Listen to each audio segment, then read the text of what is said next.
Bon, alors comme il est midi 11, je vais commencer par souhaiter la bienvenue. Puis s'il y a d'autres personnes qui se joignent à nous, nous serons heureux et ravis. Alors, bien à tous nos participants, participantes, qu'ils soient étudiants, étudiantes ou collègues ou membres du personnel, bienvenue à cette première présentation des chaires d'excellence en enseignement en 2023. Nous en avons eu 3 en 2022. Alors, nous avons le plaisir d'avoir le professeur Étienne Saint-Jean pour ouvrir l'année 2023 avec sa présentation. Il va nous parler de la pédagogie de l'entrepreneuriat. Alors, je vais d'abord présenter par une courte biographie notre conférencier et ensuite, ce dernier aura un maximum de 30 minutes pour sa présentation. On aura ensuite une petite période de questions que je pourrai surveiller l'écran, Étienne, et puis vous pourrez répondre à chaque fois qu'on donnera la parole. Peut-être que en levant vos petites mains virtuelles, ça va être plus simple que pour le chat. Mais si vous êtes timide un peu et que vous voulez poser des questions sur le chat, on pourra le faire aussi. Alors, sans attendre, je vous présente professeur Étienne Saint-Jean, qui est titulaire de la chaire de recherche du Canada sur la carrière entrepreneuriale à l'Université du Québec à Trois-Rivières. Il est professeur titulaire de cette même université et directeur de l'Institut de recherche sur les PME. Il est responsable pour le Québec du Global Entrepreneurship Monitor, la plus grande enquête sur les attitudes, aspirations et activités entrepreneuriales des citoyens de plusieurs pays. Alors, professeur Saint-Jean est à l'international. Alors, on le remercie et on le félicite aussi. Il est également rédacteur associé de la revue Journal of Small Business and Entrepreneurship, la plus vieille revue bilingue spécialisée dans le domaine.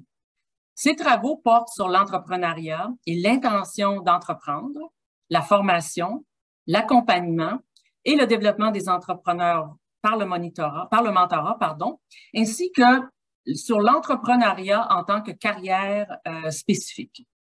Il publie en français et en anglais dans des revues scientifiques, dans des ouvrages collectifs, et il présente ses travaux dans des conférences nationales et internationales.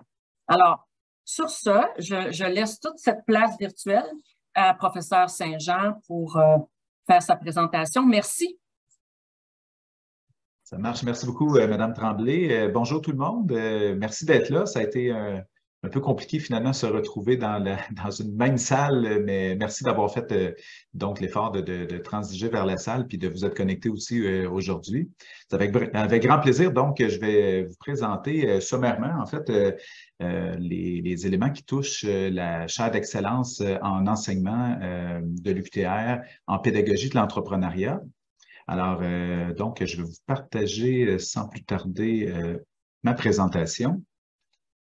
Puis effectivement, donc, j'ai préparé une petite demi-heure de présentation. Souhaitons que je rentre dans mon temps. Puis n'hésitez pas si vous avez des questions dans le chat room ou à lever la main tout simplement en cours de présentation. Sinon, à la fin, là, pour un échange avec vous. Donc voilà, je présente sommairement les objectifs de la chaire, les objectifs qu'on s'est donnés. D'abord, on souhaitait d'abord élaborer un bilan des connaissances sur les pédagogies expérientielles dans l'enseignement de l'entrepreneuriat à l'université. Il faut savoir que c'est très à la mode là, dans les dernières années d'enseigner l'entrepreneuriat par des pédagogies expérientielles, mais il y a beaucoup de manières de le faire et donc on souhaite, puis on se demande également quel est l'effet de ces pédagogies-là là, pour le processus entrepreneurial. Et donc, on souhaitait faire d'abord un bilan des connaissances sur cette question-là. On souhaite étudier l'effet des pédagogies expérientielles dans l'enseignement de l'entrepreneuriat à l'université, notamment à l'UQTR, mais également dans d'autres universités. On souhaite développer un parcours de formation universitaire en entrepreneuriat qui tient compte des connaissances, des compétences et des attitudes requises pour créer des projets entrepreneuriaux. Et puis, finalement, on souhaite évaluer l'efficacité de ce parcours et proposer des ajustements s'il y a lieu. Fait que c'est les principaux objectifs de la chaire là, qui ont été proposés.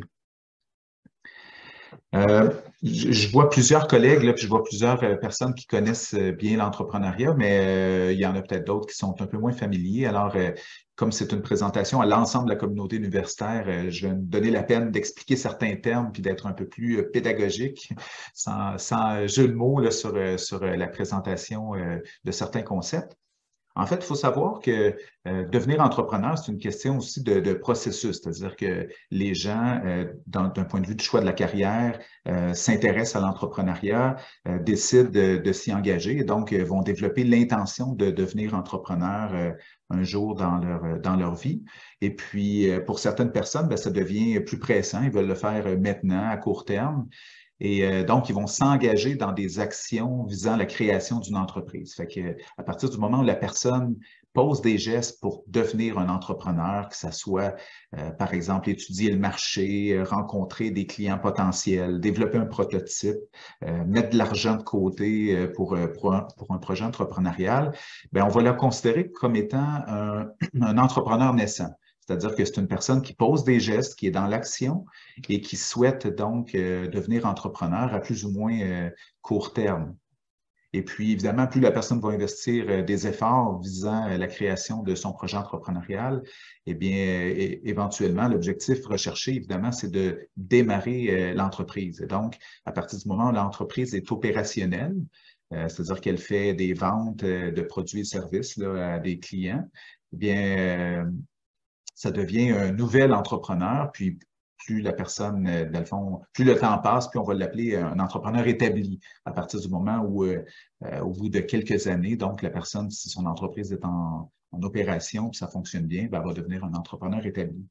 Donc, ça, c'est l'ensemble du processus entrepreneurial. Et puis, évidemment, ben, devenir entrepreneur, c'est un peu comme n'importe quelle autre profession ou n'importe quelle autre carrière. Ça implique donc d'être formé, d'être préparé à certains égards. Évidemment, les gens peuvent être en auto-formation puis aller chercher eux-mêmes de l'information, puis donc s'auto-former, puis on peut développer des compétences entrepreneuriales dans plusieurs domaines. Mais évidemment, les maisons d'enseignement, puis les organismes, il y a des organismes qui forment les entrepreneurs et qui ont ça pour vocation, donc pour aider les gens à acquérir les compétences requises. Et donc, ben, quand on est davantage au niveau de l'intention d'entreprendre, on va généralement davantage parler d'enseignement de l'entrepreneuriat. Puis ces activités de formation-là vont se passer dans les cégeps, dans les universités, parfois même dans les écoles primaires où on va être beaucoup plus dans la sensibilisation à l'entrepreneuriat, par exemple, ou école secondaire, évidemment. Et donc, ben, plus la personne est engagée dans un projet entrepreneurial concret, qu'elle pose des gestes ou même que le projet est démarré, on va davantage parler de formation des entrepreneurs. Et donc, évidemment, la nature de la formation, la pédagogie sous-jacente pour préparer les personnes va évidemment évoluer en fonction effectivement de où est-ce que la personne se situe dans le processus entrepreneurial. Il faut comprendre un peu cet univers-là parce qu'effectivement, les universités, au fil du temps, se sont engagées dans la formation et la préparation des entrepreneurs. Dans bien des cas, on forme des gens qui ont plus ou moins vaguement l'intention d'entreprendre, mais de plus en plus, on va le voir plus tard, là, notamment à l'UQTR, on a des étudiants qui sont engagés déjà, qui sont des entrepreneurs naissants, qui sont en train de démarrer des projets. Puis on a même des étudiants qui sont des entrepreneurs nouveaux et établis dans nos lieux de formation, là. Et donc, ça pose toutes sortes de défis parce qu'évidemment, quelqu'un qui envisage cette carrière-là de la manière dont on le prépare, c'est très différent de quelqu'un qui est actuellement propriétaire d'une entreprise qui a vraiment des besoins très concrets. Et donc, la manière de répondre aux besoins de formation est vraiment très, très différente. Et un des enjeux, c'est de réussir justement à trouver le bon moyen de les préparer et les bonnes approches pour être capable de les soutenir efficacement dans leur projet. Ça amène sur la question des pédagogies expérientielles parce que fondamentalement, devenir entrepreneur, c'est beaucoup, beaucoup axé dans l'action. Henri Mintzberg faisait une blague pour distinguer les managers puis les entrepreneurs. Puis il disait dans un de ses livres, un gestionnaire classique, comme dans un centre de tir, là, il va viser, après ça, il va tirer, il va viser, il va tirer. Mais un entrepreneur, c'est quelqu'un qui tire, tire, tire, puis après ça, il vise, puis il essaie de voir en fonction de ce qui a atteint la cible, si c'était bon ou pas. C'est une petite blague, en fait, mais c'est super représentatif de comment se comportent les entrepreneurs dans la vraie vie. C'est des gens qui sont fondamentalement dans l'action. Démarrer un projet entrepreneurial, ça se passe beaucoup plus sur le terrain, à parler avec des clients potentiels, à développer des prototypes, à parler avec des fournisseurs potentiels, à partir aussi des ressources auxquelles les personnes ont accès pour se poser comme question quel genre de projet m'est accessible, comment je pourrais le développer, puis ainsi de suite. Donc, c'est beaucoup des gens dans l'action et ça invite évidemment des pédagogies qui sont plus orientées vers l'action. Mais évidemment, dans n'importe quelle démarche de pédagogie expérientielle, être seulement dans l'expérience et pas tirer de conclusion et pas tirer d'enseignement d'une certaine façon de notre expérience, c'est un peu plus limitatif. Fait que n'importe qui est dans des pédagogies expérientielles, donc va effectivement expérimenter, va être dans l'action, mais va devoir aussi avoir un moment de réflexion sur lequel il va réfléchir justement à ses actions, puis se poser comme question, quelles seraient les prochaines étapes pour moi? Et donc va rebondir dans une autre ou plusieurs autres séries d'actions qui vont l'amener aussi à réfléchir est-ce que les résultats ont été atteints ou pas, et ainsi de suite. Donc, c'est une espèce de boucle d'apprentissage. Puis la pédagogie expérientielle, c'est exactement ça. Ce que Cole présentait en 84, c'est l'idée que l'expérience va nourrir la réflexion, puis que la réflexion va aussi alimenter les expériences qu'on va vivre. Dans une pédagogie expérientielle de l'entrepreneuriat, on est dans cette dynamique-là, cette idée-là où on souhaite que les gens qu'on forme à l'entrepreneuriat soient dans l'expérience, mais qu'ils tirent également des réflexions donc des expériences qu'ils vont vivre. Ça implique également en termes d'apprentissage, puis surtout en termes d'approche pédagogique pour la personne qui va enseigner les cours à l'entrepreneuriat, de s'adapter aussi comment dire, à l'étape à laquelle se situe la personne dans le processus entrepreneurial.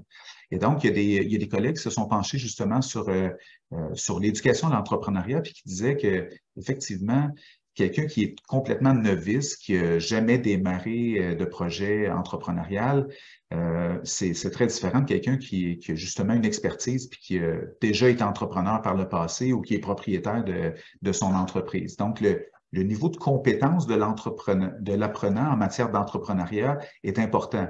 Quelqu'un qui part à zéro puis qu'on doit lui apprendre les rudiments de l'entrepreneuriat, on ne va pas enseigner de la même manière qu'à quelqu'un qui est déjà entrepreneur puis qui a déjà acquis un certain nombre de compétences.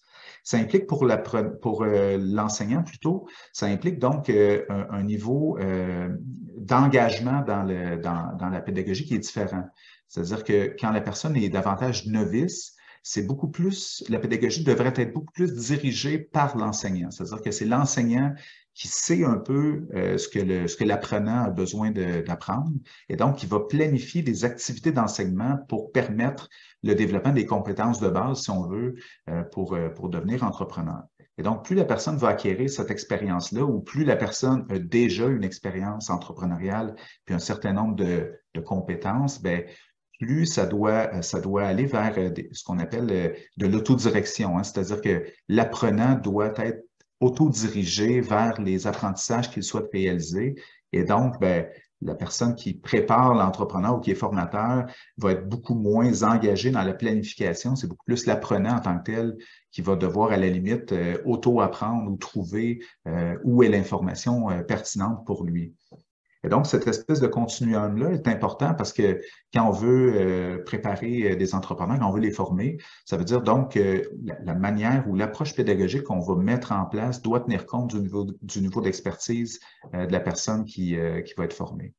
On va y revenir un peu plus tard justement sur le projet là, qui est proposé, puis vous allez voir un peu qu'on essaie de tenir compte de cet aspect-là dans la préparation des entrepreneurs.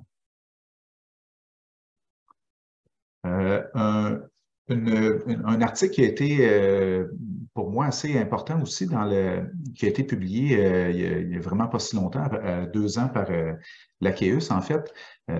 Il suggérait en fait qu'on se pose comme question en termes de pédagogie expérientielle. Une première question, autrement dit, en haut à gauche, on la voit. Est-ce qu'on prévoit que les étudiants créent quelque chose, que ce soit un plan d'affaires, un modèle d'affaires, un rapport, un prototype, et ainsi de suite. Puis à partir du moment où on fait créer quelque chose par les étudiants, c'est à partir de ce moment-là où on est dans une pédagogie expérientielle, c'est-à-dire qu'il y a une expérience concrète, on fait réaliser quelque chose à quelqu'un dans le cadre du cours. Et donc, évidemment, il y a énormément de variations d'un cours à l'autre. Parfois, on fait juste faire un rapport, une étude de marché, par exemple. Dans certains cours, on peut développer un prototype. Dans certains cours, on va avoir une panoplie d'éléments qui vont être créés. Fait que cette idée-là de pédagogie expérientielle peut être minimaliste ou peut-être au contraire très importante, mais à partir du moment où il y en a des pédagogies expérientielles, donc on passe à la deuxième question, autrement dit, est-ce qu'on prévoit que les étudiants créent de la valeur pour des personnes qui sont hors du groupe? Et ça, c'est important aussi parce que créer de la valeur pour des personnes qui sont hors du groupe, ça veut dire que si je fais un plan d'affaires, mais c'est uniquement pour avoir une note, donc ça reste à l'intérieur du groupe, c'est pour le bénéfice du cours, pour avoir une note. Donc, si je crée autrement dit, des éléments, des artefacts qui ne servent pas à créer de la valeur pour des gens à l'extérieur du groupe, on est dans ce qu'on va appeler une pédagogie de création d'idées puis d'artefacts. On fait travailler les étudiants, c'est expérientiel, ils vont réfléchir, ils vont produire des choses, c'est intéressant, mais donc on n'est pas en train de créer de la valeur. Puis créer de la valeur, c'est fondamentalement ce que font les entrepreneurs dans la vraie vie. Hein. Ils souhaitent créer de la valeur pour des personnes et donc c'est la base donc d'un projet d'affaires. Et donc, à partir du moment où on fait créer de la valeur à l'extérieur du groupe, donc pas seulement pour le bénéfice de la classe, mais pour la société plus largement, la question à se poser, c'est est-ce qu'on prévoit que les étudiants créent une nouvelle organisation? Hein, parce qu'on peut très bien créer de la valeur sans qu'il y ait de création d'une nouvelle organisation. Et si on ne crée pas de nouvelle organisation, donc on est dans une pédagogie de création de valeur, c'est-à-dire qu'on va se soucier de créer de la valeur pour quelqu'un et les artefacts qui vont être créés vont aller dans ce sens-là, mais ça peut très bien se faire, par exemple, au sein d'une organisation existante. Hein, puis d'ailleurs, à l'UQTR, on a ce qu'on appelle les PICOM, les projets d'intervention dans la communauté. Les PICOM sont un peu dans cet esprit-là. Hein. On crée de la valeur, le groupe d'étudiants qui intervient dans une organisation existante, d'une certaine façon, en créant un projet, en créant un rapport, des artefacts. Ils vont intervenir aussi parfois dans l'organisation. Ils vont créer la valeur à l'extérieur du groupe. Hein. C'est pas seulement pour la classe, pas seulement pour avoir une note, c'est pour une organisation concrète. Et donc, ils n'ont pas besoin de créer une nouvelle organisation en tant que telle. Ils le font au sein d'une entreprise ou d'une organisation existante. C'est vraiment l'esprit des PICOM. Et l'étape plus loin, donc, c'est est-ce qu'on s'attend ou qu'on encourage ou qu'on permet même de continuer à travailler sur une nouvelle organisation après le programme? Donc, est-ce que donc les étudiants doivent créer cette organisation-là, puis est-ce qu'on les encourage à poursuivre? Alors, si ils ne sont pas encouragés d'une certaine façon, c'est une pédagogie de création de mini-organisation, c'est-à-dire que généralement, on va créer une organisation pour le cadre du cours. Elle va être dissoute après le cours ou après le programme. Mais si on veut que ça continue, donc on est dans une logique de pédagogie de création d'organisation. Hein, donc, ce qu'on veut, c'est que les gens rentrent dans le programme, créent de la valeur, créent une organisation, puis que même à terme, après le cours, bien, qu'on va poursuivre, on va les encourager, on va souhaiter que l'organisation puisse se poursuivre. Donc, ce que l'AQUS disait, c'est que pour développer des compétences entrepreneuriales, la pédagogie de création de valeur est probablement celle qui crée le plus de pédagogie, de compétences entrepreneuriales. C'est celle qui donne le plus de retombées à ce niveau-là. Mais néanmoins, si on se limite à ça, ben, on n'a pas d'organisation qui est créée non plus. Puis en termes de développement économique, d'une certaine façon, ben, on n'a pas les retombées sociales plus larges et pérennes, surtout, pour la société si on ne se rend pas jusqu'au bout du continuum. Mais d'un point de vue de l'apprentissage, à partir de la pédagogie de création de valeur, c'est là où on aurait une forme d'optimalité du développement des compétences. Alors, ça aussi, c'est important dans notre réflexion par rapport à ce qu'on souhaite mettre en place à l'UQTR. Je vous présente un référentiel de compétences. Il y en a d'autres. C'est un qui a été publié relativement récemment. C'est une initiative européenne, plusieurs collègues, en fait, qui se sont attardés à vouloir créer justement cette espèce de référentiel de compétences entrepreneuriales-là qui est regroupé en trois grandes catégories, si on veut. Des compétences qui sont liées à l'action en tant que telle, hein, prendre l'initiative, planifier, gérer, travailler avec les autres, apprendre par l'expérience, puis ainsi de suite.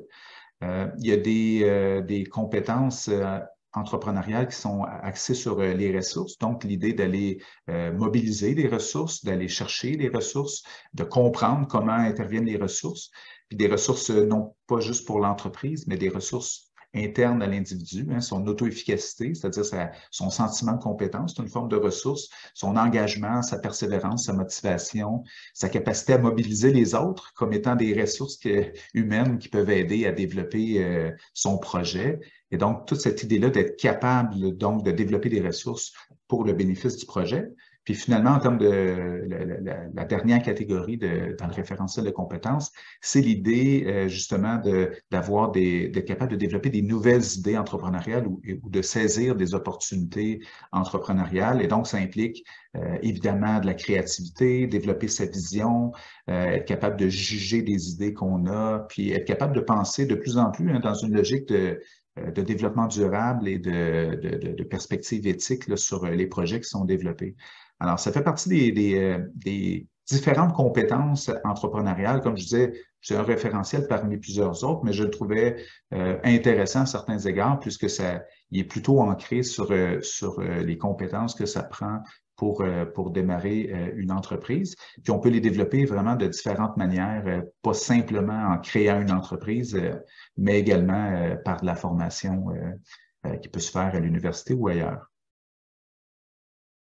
Je vous présente un peu la situation de l'UQTR, puis la formation des entrepreneurs à l'UQTR, parce que ça fait quand même quelques temps qu'on réfléchit à ça. Peut-être en guise de contexte, depuis quelques années, l'UQTR, on a la chance d'avoir un carrefour d'entrepreneuriat et d'innovation qu'on a démarré, ça fait de ça peut-être 4-5 ans environ. Je ne me rappelle plus exactement ça fait combien de temps, mais donc le carrefour d'entrepreneuriat est un moyen, c'est évidemment avec Chani Perrault puis Maxime Omini qui sont au carrefour d'entrepreneuriat. Le Carrefour sert d'appui aux étudiants qui ont des projets entrepreneuriaux, mais également sert aussi de structure qui favorise d'une certaine façon la prise de conscience de la carrière entrepreneuriale pour l'ensemble des étudiants de l'UQTR et pour les diplômés, dans les nouveaux diplômés, en fait, ceux que ça fait moins de 5 ans qui ont quitté l'UQTR. Alors, on a cette structure-là qui fait partie de ce qu'on appellerait l'écosystème universitaire de l'UQTR, mais évidemment, je vais vous montrer dans quelques minutes un peu qu'est-ce qu'on a comme offre de formation pour compléter un peu ce soutien-là qui est offert aux étudiants depuis quelques années.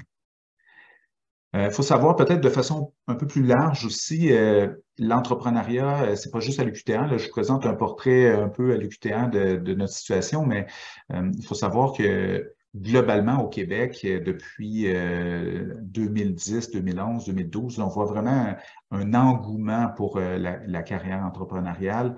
Mon collègue Marc Duhamel et moi, on fait un portrait à chaque année là, avec le Global Entrepreneurship Monitor. On fait le portrait de l'activité entrepreneuriale au Québec. Et je vous donne quelques chiffres là, qu'on a sortis, notamment au niveau des jeunes. On a des chiffres plus récents pour l'ensemble du Québec, mais pour les jeunes en particulier, on voit que le taux d'intention au Québec en 2018 était de 18,4 %, ce qui veut dire que globalement, dans la population, il y a à peu près une personne sur 5 qui a le goût de devenir entrepreneur dans les 3 prochaines années. C'est quand même énormément de monde là, quand on pense en termes de population active au Québec. C'est beaucoup, beaucoup de gens qui réfléchissent à l'idée de devenir entrepreneur. Et ce chiffre-là est encore plus grand chez les 18-24 ans où on a 22,5 %. C'est beaucoup la clientèle de l'UQTR. Et les 25-34 ans, parfois, c'est les étudiants qui reviennent à l'UQTR pour faire un MBA, pour faire des programmes de 2e cycle et ainsi de suite. Et parfois, même sans revenir à l'UQTR, autrement dit, une fois qu'on les a formés pendant cette période-là, 18-24 ans, en grande majorité, ben, c'est un peu plus tard, autrement dit, que cette intention-là va être encore plus grande, là, fait que, avec 26,7 %. Fait qu'autrement dit, Quand ils passent dans les murs de l'UQTR, dans bien des cas, ils ont l'intention de devenir entrepreneurs plus ou moins un peu plus tard, autrement dit. Parfois maintenant, évidemment, il y a une grande variété de profils, mais il y a plus de gens dans la catégorie des 25-34 qui vont là avoir quelque chose d'un peu plus concret, puis un projet un peu plus précis, et même dépasser 34 ans également, 35 à 44 également. Je n'ai pas sorti le chiffre, là, mais c'est à peu près la fourchette d'âge où les gens vont réellement créer le plus de projets. Autrement dit, la création d'entreprise, bien qu'elle se fasse chez les 18-24 ans également, parfois, en moyenne, ça va être un peu plus tard que ça va se produire. L'engouement des étudiants de l'UQTR, pour vous donner une idée, là, comme je disais, il y a 4-5 ans à peu près, on n'avait pas de carrefour d'entrepreneuriat et d'innovation. Maintenant, là, on a rejoint l'année passée, c'est les derniers chiffres que j'avais, plus de 3200 étudiants qui ont été rejoints par le carrefour d'entrepreneuriat sur une population étudiante de quoi un peu plus que 15 000 ou à peu près 15 000. C'est quand même beaucoup de personnes. Ça rejoint à peu près les taux d'intention d'entreprendre au Québec globalement. Autrement dit, les gens qui s'intéressent à l'entrepreneuriat, à l'UQTR, ils ont en principe entendu parler du carrefour d'entrepreneuriat. Ça ne veut pas dire qu'il y avait un projet concret, ça ne veut pas dire qu'ils ont démarré des projets, mais on a soutenu quand même 125 projets et donc c'est beaucoup, beaucoup, beaucoup de monde là, qui ont des projets réels. Puis un des enjeux, c'est ça, c'est que il y a beaucoup d'étudiants qui ont l'intention d'entreprendre, mais comment réussir à mettre sur pied son projet d'affaires? C'est là où ça devient un peu difficile parce qu'on a des programmes qui développent des compétences entrepreneuriales de manière beaucoup plus marquée, puis des connaissances aussi, notamment le bac en administration, avec la concentration entrepreneuriat. Et donc, il y en a qui arrivent très bien préparés, puis ils ont peut-être une longueur d'avance en termes de connaissances, mais il y en a d'autres dans plein d'autres domaines de l'UQTR qui n'ont pas ce bagage-là, puis qui arrivent un peu plus, je ne dirais pas démunis, mais parce que les gens sont capables de fouiller sur Internet puis d'aller chercher par auto-formation beaucoup de connaissances importantes, mais ils arrivent un peu moins préparés, disons, qu'un étudiant qui connaît déjà c'est quoi la comptabilité, le marketing et ainsi de suite, là. Donc, il y a beaucoup de questions que les gens au CEI reçoivent d'étudiants qui sont intéressés, qui ont un projet, qui pourrait facilement être résolu par de la formation. C'est un peu l'ironie parce que, comme université, c'est ça qu'on fait, hein, fondamentalement. Qu'est-ce qu'on fait? On forme des gens. Et là, on a des gens qui ont des besoins, clairement, qui ont des besoins de formation, qui ont en tout cas du moins des besoins qui pourraient être résolus facilement par de la formation, puis on n'avait pas nécessairement ces leviers-là à l'UQTR. Donc, je présente un peu le portrait de l'enseignement de l'entrepreneuriat à l'UQTR, puis je vais surtout me limiter au premier cycle, là, mais au premier cycle, il y a comme deux grands courants, c'est-à-dire ceux qui sont au bac en administration des affaires, concentration, innovation, entrepreneuriat et développement des affaires. Ceux qui passent là-dedans, évidemment, là, ils ont la totale. Là, fait que non seulement ils ont des cours en gestion, mais ils vont avoir 6 cours spécialisés en entrepreneuriat, en créativité, en innovation, puis ainsi de suite. Donc, des cours super spécialisés et aidants pour démarrer un projet. Puis, ils vont avoir même 2 projets d'application possibles qui vont pouvoir aller encore plus loin là, sur certaines choses qu'ils veulent développer. On a beaucoup d'étudiants dans cette concentration-là qui vont développer leur propre plan d'affaires dans le cadre des projets d'application. Fait qu'on a cette clientèle-là plutôt bien préparée, plutôt bien accompagnée par des projets d'application. C'est pas parfait, les projets d'application. Ça reste quand même assez, quand je montrais tantôt la pédagogie expérientielle, c'est beaucoup dans la réflexion. On les envoie pas nécessairement sur le terrain. C'est pas pensé comme ça. Ils produisent un document universitaire. Ça reste beaucoup dans la réflexion. On sait pas trop dans quelle mesure ça a été validé réellement avec des clients potentiels, puis ainsi de suite. Mais quand même, là, c'est pas trop gênant, autrement dit, notre bac en administration avec ce volet-là. On se compare très, très bien par rapport à plusieurs autres offres de formation dans les autres universités au Québec. Il faut noter par contre qu'on n'a aucun stage pour démarrer son projet. Puis les autres étudiants qui sont au bac en administration, ils ont effectivement des cours en gestion, mais ils n'ont pas de cours d'entrepreneuriat. Fait qu'un étudiant qui décide de se spécialiser en finance ou en marketing ne va pas avoir les cours en entrepreneuriat. Fait qu'ils vont devenir spécialistes du marketing. S'ils veulent démarrer un projet d'affaires, là, ils n'ont pas nécessairement accès aux cours spécialisés s'ils ne sont pas dans la concentration en question. Pour tous les autres étudiants de l'UQTR, il y a un seul cours. C'est un cours d'introduction à l'entrepreneuriat qui est très généraliste. C'est pas un mauvais cours, là, mais c'est un cours vraiment de base où là, on présente les principaux concepts de c'est quoi un entrepreneur, qu'est-ce que ça fait dans la vie, puis qu'est-ce que ça implique devenir entrepreneur. Mais c'est très, comment dire, plutôt théorique, plutôt, ça, c'est un cours de connaissance générale, si on veut, de l'entrepreneuriat. C'est un peu ce que j'essaie d'illustrer tantôt, c'est vraiment le clash, là, pardonnez-moi l'expression, là, mais entre ceux qui sont dans le bac en administration, qui là, ils ont accès à plein de cours, puis tous les autres étudiants de l'UQTR qui ont accès seulement à un cours et qui arrivent au carrefour d'entrepreneuriat peut-être un peu plus démunis, un peu moins préparés, alors qu'on pourrait très bien les préparer par rapport à ça.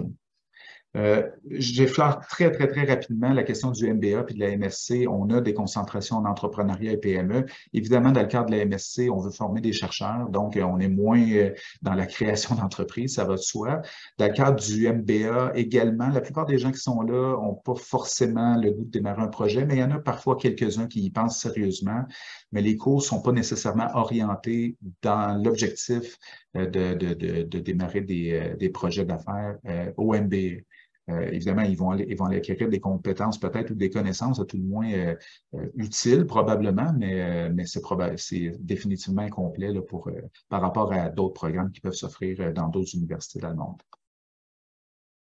Alors, il nous est venu l'idée de mettre sur pied un profil entrepreneurial. En fait, au Québec, il y a à peu près pas d'universités qui ont de profil entrepreneurial, sinon l'Université Laval qui a vraiment été, ils ont été les pionniers au Québec là, sur la création d'un profil entrepreneurial qui est plutôt similaire à ce que je souhaite mettre sur pied à l'UQTR d'ailleurs. La plupart des autres universités sont dans des logiques où chaque faculté va démarrer des cours plus ou moins avancés en entrepreneuriat, mais il y a à peu près pas cette idée-là là, d'offrir une espèce de parcours de formation à l'ensemble des étudiants ou en tout cas à une très grande majorité d'étudiants pour leur permettre de les engager dans un processus entrepreneurial. Comme je disais, il y a à peu près juste l'Université Laval qui le fait, puis on souhaite donc s'inspirer de ce qui a été développé chez eux pour proposer donc des activités de formation qui pourraient aider nos étudiants qui passent dans nos murs, puis d'être capables d'être formés, puis bien préparés à démarrer des projets. Fait que le projet qui est proposé, évidemment, on est en discussion. On a toute une équipe là, qui travaille là-dessus avec le doyen des études, mais également des profs, Marc-André Lavigne, par exemple, puis il y en a d'autres qui sont là avec les gens du Carrefour. On est toute une équipe, là, autrement dit, à réfléchir à comment ça pourrait s'articuler, qu'est-ce que ça pourrait impliquer pour inclure ce parcours de formation-là au sein des différents programmes de l'UQTR. L'idée, c'est de ne pas trop ajouter de cours aux étudiants dans leur parcours. Autrement dit, un étudiant en loisirs, culture et tourisme, ben, il y a déjà des cours complémentaires qu'il peut suivre dans son programme. L'idée, c'est que plutôt qu'il prenne un peu à la carte n'importe quoi, on lui offrirait un profil entrepreneurial et là, tous ces cours complémentaires seraient orientés vers le profil entrepreneurial. Puis ça permettrait à ces étudiants-là qui ont davantage le goût de développer un projet d'affaires ou un projet de création de valeur de manière plus large, là, ben, ils pourraient le faire dans le cadre de leur cours, de leur programme en loisirs, culture et tourisme, par exemple. Et donc, ce qu'on propose, c'est 12 crédits, c'est-à-dire un premier 3 crédits d'un cours qui s'appellerait Devenir entrepreneur, qui est vraiment une prise de conscience de c'est quoi devenir entrepreneur, qu'est-ce que ça implique, et ainsi de suite. Un deuxième cours qui porterait sur la création de valeur puis comment développer son projet. Fait que c'est vraiment les rudiments de l'entrepreneuriat, de comment on démarre un projet, qu'est-ce que ça implique, le modèle d'affaires, Lean Startup, tous les termes là, qui sont associés à l'entrepreneuriat seraient enseignés dans ce cours-là. Et finalement, on propose 6 crédits de projet entrepreneurial. Je pense que c'est là peut-être la plus grande innovation dans tout ce projet de profil entrepreneurial-là. Et l'idée, vous voyez, là, ce qu'on souhaite, c'est que ça passe de l'intention à l'action, c'est-à-dire qu'on est beaucoup plus au début dans est-ce que je devrais pas. C'est vraiment dans une logique de fusée, c'est-à-dire que la personne pourrait prendre juste le cours devenir entrepreneur, qui est l'équivalent ou à peu près du cours d'initiation à l'entrepreneuriat que je parlais tantôt. Fait que la personne, si elle aime le cours, si elle pense qu'elle pourrait être intéressée à poursuivre, là, elle va un peu plus à fond sur c'est quoi devenir entrepreneur avec comment on crée de la valeur, comment on développe son projet, donc la deuxième composante de la fusée, si on veut. Et là, si quelqu'un se dit, moi, j'aime ça, j'ai le goût de faire l'équivalent d'un PICOM, mais sur un projet entrepreneurial, ben là, ils vont suivre le 6 crédits, où là, ils vont développer concrètement sur le terrain le projet entrepreneurial. Fait que, comme je disais, on est à la fois de l'intention à l'action, mais on passe d'une pédagogie plutôt dirigée, hein, avec devenir entrepreneur, jusqu'à l'autodirection ou presque là, avec le projet entrepreneurial, ce que je faisais référence tantôt en termes de pédagogie entrepreneuriale en tant que telle. Et on souhaite le faire avec un portfolio entrepreneurial, c'est-à-dire que tout au long de ces 12 crédits de formation-là, il va y avoir différents artefacts. Hein, par exemple, qui suis-je comme entrepreneur? Quelles sont mes forces? Tout ça, bien, dans devenir entrepreneur, ils vont travailler là-dessus. Ils vont déposer leurs documents dans un portfolio. Puis ce portfolio-là va les suivre tout au long de leur formation, ce qui fait que quand ils vont déposer leur projet ou quand ils vont travailler sur le projet entrepreneurial, le formateur qui va intervenir à ce moment-là va avoir accès aux travaux qui ont été faits dans les cours précédents. Il va pouvoir voir un peu c'est quoi leur profil, puis ainsi de suite. Et les accompagnateurs au Carrefour également vont avoir accès à tous ces documents-là. Évidemment, si l'étudiant donne l'accès, mais ce que je veux dire, c'est qu'on va créer une plateforme dans laquelle il va avoir des artefacts qui vont être déposés. L'étudiant va pouvoir évidemment les mettre à jour tout au long de son évolution, de son parcours, mais il va pouvoir aussi les partager avec d'autres pour se faire accompagner dans son projet. Le fameux cours de 6 crédits, là, je ne sais pas si ce qui est dans ma tête, c'est facilement explicable dans un graphique. Je vais essayer de vous l'expliquer. L'idée de ce cours-là, c'est comme c'est un cours de 6 crédits et que les gens n'avancent pas tous à la même vitesse. Il y a des gens pour qui développer un projet entrepreneurial, s'ils sont à temps plein, ça peut se faire en une session. Il y en a d'autres qui peuvent l'échelonner sur une année. Fait que l'idée, c'est qu'à partir du moment où la personne s'inscrit dans une session, elle a 3 sessions pour accomplir l'ensemble des activités du 6 crédits. Et ça implique donc avoir 6 sous-projets ou ce qu'on appelle valider des hypothèses là, par rapport à son projet de recherche, pas de recherche, mais son projet entrepreneurial, des formations, désolé. Mais donc, ça implique accomplir ces 6 boucles de tests d'hypothèse. Une boucle équivaut à 1 crédit. Et donc, l'étudiant dépose une espèce de mini-projet pour avancer son plus grand projet, se fait valider par le prof, le réalise dans l'action. Et après ça, fait un exercice de réflexion sur ce qui a accompli, qu'est-ce qui a bien fonctionné, qu'est-ce qui n'a pas bien fonctionné, l'hypothèse qu'il y avait au départ, est-ce qu'elle est validée sur le terrain, et donc il dépose de nouveaux artefacts, et là, le prof sanctionne en disant effectivement, le projet a été complété, tu peux faire ton deuxième projet, et ainsi de suite, jusqu'à temps qu'il y en ait 6 d'accomplis. Et c'est en anglais, pass or fail, c'est-à-dire que l'étudiant n'aura pas de note associée à ça, mais il va avoir une sanction que les activités ont été accomplies puis qu'il y avait suffisamment de substance pour mériter son 6 crédits, mais ça ne va pas influencer la note des étudiants qui sont par exemple, dans des diplômes plus compétitifs où là, la moyenne est super importante. Ça va aussi, et c'est peut-être une innovation intéressante, c'est que le prof qui va gérer ce cours-là va faire une première rencontre de groupe pour expliquer le fonctionnement de ce cours-là, mais va également, 2 fois dans la session, va organiser une rencontre avec pas seulement les étudiants du cours, mais tous les étudiants entrepreneurs de l'université. Fait que l'idée, c'est vraiment d'augmenter le réseautage. On a fait une étude justement sur les étudiants qui étaient accompagnés à l'université par le Carrefour d'entrepreneuriat. Et c'est beaucoup ce qui était ressorti, c'est que quand ils vont rencontrer les gens au Carrefour, ils sont super satisfaits des services, ils aiment ça parler avec les conseillers, mais quand ils ont fini de parler avec le conseiller, ils sont tout seuls, ils n'ont personne d'autre avec qui parler, puis ils n'ont pas de pair avec qui partager toutes les difficultés, par exemple, d'être à temps plein à l'université, d'avoir un projet entrepreneurial, parfois de travailler au travers ça aussi. Fait que ces échanges-là entre les pairs, puis même à la limite, la création d'équipes entrepreneuriales avec qui je pourrais démarrer un projet, ben, ça implique du réseautage.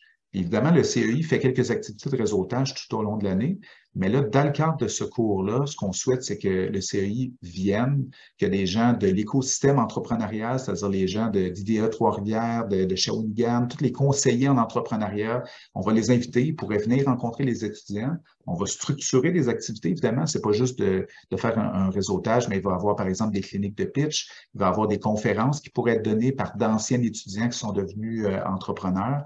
Puis l'idée, c'est que 2 fois par session, le prof qui a la charge, donc, va organiser des rencontres structurées avec les gens du carrefour d'entrepreneuriat et les différents partenaires de l'écosystème pour permettre aux étudiants de réseauter puis d'avancer dans leur projet entrepreneurial. Et donc, comme le cours serait offert, le cours de 6 crédits sera offert à chacune des sessions, l'idée, c'est que les étudiants anciens vont pouvoir être invités à chaque fois. Ça va créer une espèce de communauté d'étudiants entrepreneurs au sein de l'UQTR qui vont pouvoir se voir dans le cadre de ces crédits-là, mais qui vont aussi garder le contact à l'extérieur de cette activité-là. En termes de projet de recherche, puis je vais presque conclure avec ça, là, parce que évidemment, c'est une chaire sur la pédagogie fondamentalement, mais on souhaite aussi valider, autrement dit, ce qu'on veut mettre en place en termes de pédagogie. Fait que on a différents projets, je vous en présente quelques-uns, là, mais un de ces projets-là, c'est qui est déjà commencé. Je l'ai évoqué, c'est qu'on a rencontré par des entrevues et avec un suivi longitudinal des étudiants qui ont été accompagnés par le Carrefour d'entrepreneuriat et d'innovation. On veut voir leur parcours entrepreneurial.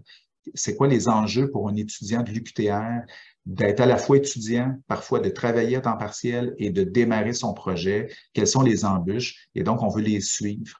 Comme je disais tantôt, ce qui est déjà ressorti de manière préliminaire, le besoin de réseautage, manque de formation et de préparation, d'où l'idée de proposer un parcours de formation, beaucoup de défis de conjuguer justement les différents projets qu'ils mènent de front et ainsi de suite.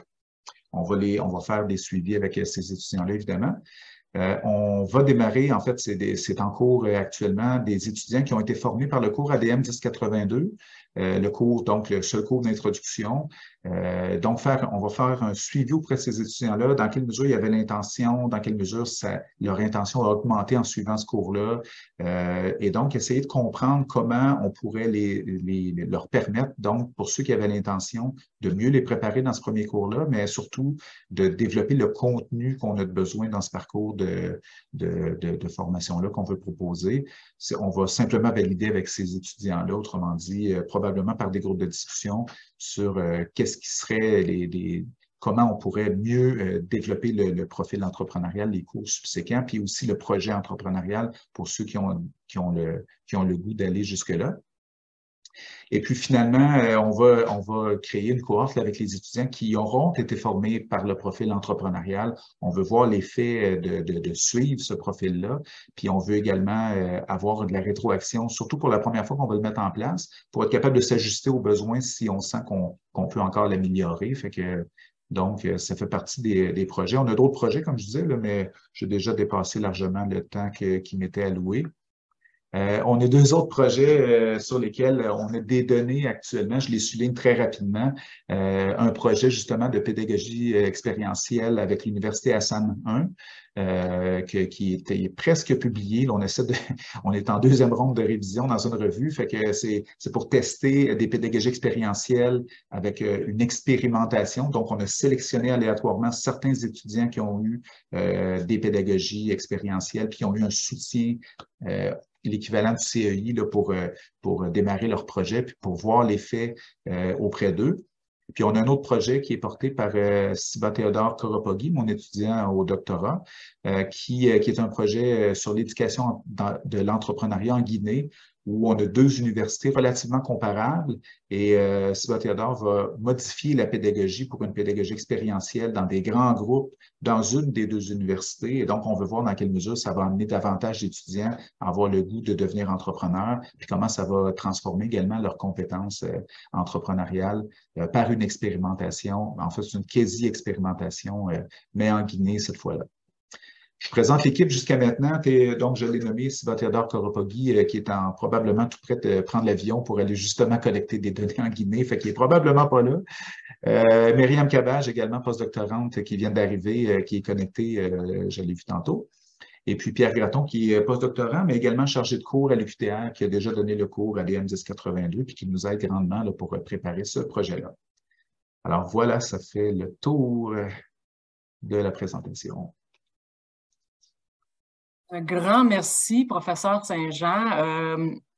Moi, si j'étais un peu plus jeune et étudiante, j'aurais très envie de prendre votre programme Profil entrepreneur. Vous m'avez vraiment intéressée. Et puis, oui, je vois des petites mains qui applaudissent. Et puis, il y a vraiment beaucoup de choses là-dedans. C'est très complet. Il y en a pour de la pédagogie, pour de l'expérientiel. Enfin, je vais laisser la place à notre auditoire pour des questions. Alors, soyez pas timides, même si on est en Zoom. Alors là, on a une petite période de questions pour vous.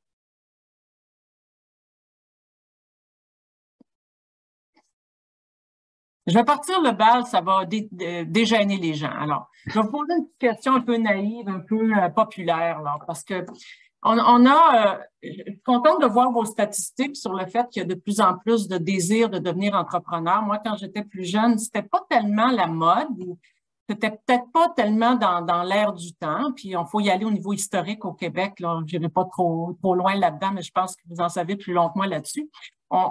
Est-ce qu'il y a un type entrepreneurial, c'est-à-dire lié à un style d'être, de motivation, de personnalité? On a l'impression qu'un entrepreneur, c'est quelqu'un qui est un go-goer, quelqu'un qui n'a pas peur, quelqu'un qui est un peu différent, qui aime être autonome. Alors, voilà ma petite question people pour vous, là. C'est une excellente question. Merci beaucoup de briser la glace. En fait, effectivement, il y a beaucoup de travaux qui ont été faits sur la question de la personnalité des entrepreneurs, sur la question même de la génétique des entrepreneurs. Autrement dit, est-ce qu'il y a une composante génétique qui amène les gens à devenir entrepreneurs? Puis effectivement, il y a une composante génétique qui se manifeste par la personnalité, qui augmente les probabilités de choisir, de faire certains choix vocationnels. Et donc, par exemple, ils ont testé ça avec des jumeaux séparés à la naissance, puis donc les jumeaux identiques séparés à la naissance, puis l'environnement avait peut-être 50-60% d'effet pour expliquer le choix vocationnel, mais il y a un 40% qui est basé sur la génétique. Et effectivement, puis là, ça entretient parfois certains stéréotypes parce qu'il y a une grande variété de profils d'entrepreneurs, mais néanmoins, les gens qui sont un peu plus orientés vers l'action, qui ont plus ou moins peur de prendre des risques, des gens qui sont plutôt dynamiques, extravertis, par exemple, qui sont capables facilement de rentrer en contact avec les autres, des gens aussi qui ont pas de, comment dire, ont pas de gêne à négocier puis à vouloir gagner, autrement dit, à la limite parfois au détriment d'autres personnes. Ça fait partie des traits qui sont, disons, plus généralement reconnus chez les entrepreneurs. Mais il faut comprendre qu'il y a aussi une variété de profils de projets entrepreneuriaux. Il y a des gens qui, par exemple, au sein des organisations, vont devenir des intrapreneurs, c'est-à-dire qu'ils vont porter des projets de développement de l'entreprise comme s'ils étaient le propriétaire de l'entreprise, mais ils ne vont pas prendre les risques, c'est l'organisation qui prend les risques. Fait que les gens qui ont des profils plus créatifs, plus axés sur l'innovation, puis qui aiment faire ça, ben, souvent ils vont se retrouver dans des postes d'intrapreneurs. Et ça amène parfois les gens à pas dédramatiser, mais un peu à voir que la question du risque est peut-être un peu moins importante que ce qu'ils imaginaient, puis ils vont parfois, de manière plus importante, donc, devenir entrepreneurs par la suite. Et puis, évidemment, quand on pense aux entrepreneurs, on pense parfois à des grands entrepreneurs, Bill Gates, ainsi de suite, mais évidemment, il y a plein de petits entrepreneurs. On en côtoie tous les jours, il y en a dans notre environnement. Il y a plein de gens qui sont travailleurs autonomes, puis il y a de plus en plus même des entrepreneurs hybrides, des gens qui vont être à la fois entrepreneurs avec un petit projet entrepreneurial, mais qui vont garder un emploi salarié. Puis toute l'émergence des plateformes en ligne, par exemple Airbnb, je m'achète un chalet, je le rénove, je le mets à louer, ben, je deviens un entrepreneur, mais je garde mon emploi. Il y a plein de gens qui se sont lancés là-dedans, par exemple, et qui deviennent des entrepreneurs, mais pas à temps plein. Mais il y en a que de fil en aiguille, ils se disent ben, pourquoi pas acheter d'autres chalets, puis là, ils finissent par quitter leur emploi parce qu'ils se laissent prendre au jeu, puis ils voient qu'ils aiment ça, puis que c'est payant. Fait qu'il y a vraiment une panoplie de profils qui implique évidemment une panoplie de types de personnalités selon les projets qui sont développés, là, qui peuvent être applicables puis pertinents. Et qui doivent amener des pédagogies différentes. Alors, je vais lire dans notre chat Madame Font-Rouge. On reconnaît l'entrepreneur par ce qu'il fait davantage que par ce qu'il est. Attention, déterminisme, merci. Parcours, avant d'aller au chat, j'avais Monsieur Marie Romuald. Je ne vois pas le reste de votre nom. Je vous laisse poser votre question, puis après, j'irai dans le chat. Oui, déjà, Étienne, merci pour la présentation. Ma question, c'est que il existe déjà des cours d'entrepreneuriat dans beaucoup d'universités, comme par exemple à Laval. Mais qu'est-ce que les pédagogies expérientielles vont apporter de plus aux étudiants que les cours qui sont déjà donnés? En fait, l'idée de la pédagogie expérientielle, c'est de placer les étudiants dans des contextes d'apprentissage où ils apprennent par l'action, fondamentalement. L'idée, c'est que plutôt que d'avoir un cours magistral sur c'est quoi un entrepreneur avec les différentes théories, l'idée, c'est de les amener à le découvrir par des activités. Alors, si on force les étudiants, par exemple, à réseauter, on les force à réseauter, ils vont comprendre qu'est-ce que ça implique réseauter beaucoup plus que si je l'explique sur une diapo, qu'est-ce que ça implique réseauter. Et les entrepreneurs, fondamentalement, doivent réseauter, doivent aller dans l'action, doivent apprendre à développer ces compétences-là. Fait que l'idée, c'est d'aborder à peu près les mêmes sujets qu'on aurait abordés autrement, mais dans une pédagogie expérientielle, on met les étudiants en action, puis on leur demande de réfléchir à ce qu'ils ont accompli comme action, et ça leur permet davantage de développer leurs compétences d'une part, mais également d'avoir cette espèce de réflexe-là de toujours justement se placer dans l'action, ce qui est c'est fondamentalement, l'entrepreneuriat, c'est fondamentalement être dans l'action. Et donc, c'est dans ce sens-là que les pédagogies expérientielles sont super utiles. Puis, de plus en plus qu'on voit, là, il y a des travaux qui se compilent, des recensions systématiques. Puis, on voit, là, c'est à peu près la pédagogie qui est la meilleure. Mais comme je disais tantôt, c'est qu'il y a aussi une forme de progression. C'est-à-dire que dire qu'on est expérientiel ne dit pas tout. Au début, l'enseignant doit être un peu plus engagé dans qu'est-ce qu'il veut faire apprendre. Puis de plus en plus, on tend vers un apprentissage autodirigé où là, l'étudiant sait ce qu'il doit savoir, il sait comment aller chercher l'information qu'il a besoin ou comment développer les connaissances, puis il se fait lui-même une espèce de plan de marche pour y parvenir, ce qui est essentiellement comment fonctionnent les entrepreneurs qui sont établis. Hein, ils vont aller chercher l'information qu'ils ont besoin, ils vont apprendre en le faisant, puis ils vont tirer des conclusions de ce qu'ils ont accompli. Fait que c'est dans ce sens-là que l'idée de la pédagogie expérientielle, c'est une pédagogie expérientielle progressive tout au long d'un parcours qui va être donné où l'étudiant de plus en plus autodirigé dans sa manière donc d'apprendre. Bon, merci pour la question. Dans le chat, nous avons de Frédéric Lorrain, le parcours pourrait-il devenir une option au MBA? Pourquoi pas, pourquoi pas? Le directeur du programme de MBA qui me le propose, pourquoi pas? Oui, bien, tout à fait. En fait, c'est une des raisons pour laquelle on réfléchissait avec le décanat. Mais là, bon, il y a des choses évidemment, la discussion n'est pas terminée, pas close, là, mais on réfléchissait peut-être à ce que ce projet entrepreneurial-là soit également des crédits qui puissent s'appliquer au deuxième puis troisième cycle, parce que c'est vrai pour le MBA, mais c'est pas que vrai pour le MBA, au sens où, et on le voit là, avec la vallée de la transition énergétique qui est en train de s'établir tranquillement à l'UQTR, il y a de plus en plus d'étudiants gradués dans le domaine des sciences naturelles et génie ou des sciences naturelles tout simplement, là, qui vont développer des innovations qui pourraient mener à des entreprises éventuellement. Fait que on souhaite là, puis là, évidemment, il n'y a rien de mis en place pour le moment, mais on aimerait ça qu'éventuellement, ces étudiants-là puissent pouvoir intégrer une espèce de parcours entrepreneurial dans lequel il y aurait les 6 crédits du projet entrepreneurial qui pourrait être pris, où l'étudiant, de manière plutôt autodirigée, là, pourrait mettre sur pied son projet entrepreneurial pendant son parcours à l'UQTR. Fait que dans ce sens-là, le MBA, comme les autres diplômes de deuxième cycle, pourraient être des vecteurs intéressants pour des étudiants qui ont des innovations ou des projets, profiter de leur parcours, autrement dit, pour leur parcours universitaire là, pour démarrer un projet. Pourquoi pas? Bon, merci encore pour la question. J'ai Madame Rama Chouchan, s'il vous plaît. Oui, salut Étienne, merci, salut tout le monde. En fait, moi, ma question, Étienne, sur le après, si je pensais à notre article coécrit avec Marie-Pierre et Cécile sur l'impact de la formation sur l'auto-efficacité. Et on a parlé à la fin, donc on a suggéré qu'il ne faut pas juste laisser dans la jungle après les étudiants. Donc, est-ce qu'il y a un retour dans le circuit, donc le processus que tu as montré, est-ce qu'il y a un retour au carrefour entrepreneurial, par exemple, obligatoirement, ou ceux qui veulent automatiquement ils ont des offres par le réseau qui les ont formés, ils ont participé au crédit, ils les accueillent par la suite parce que parfois ils sont formés, éduqués, mais le après est très important, donc pour ne pas le suivi de l'accompagnement. Oui, tout à fait. C'est une bonne question.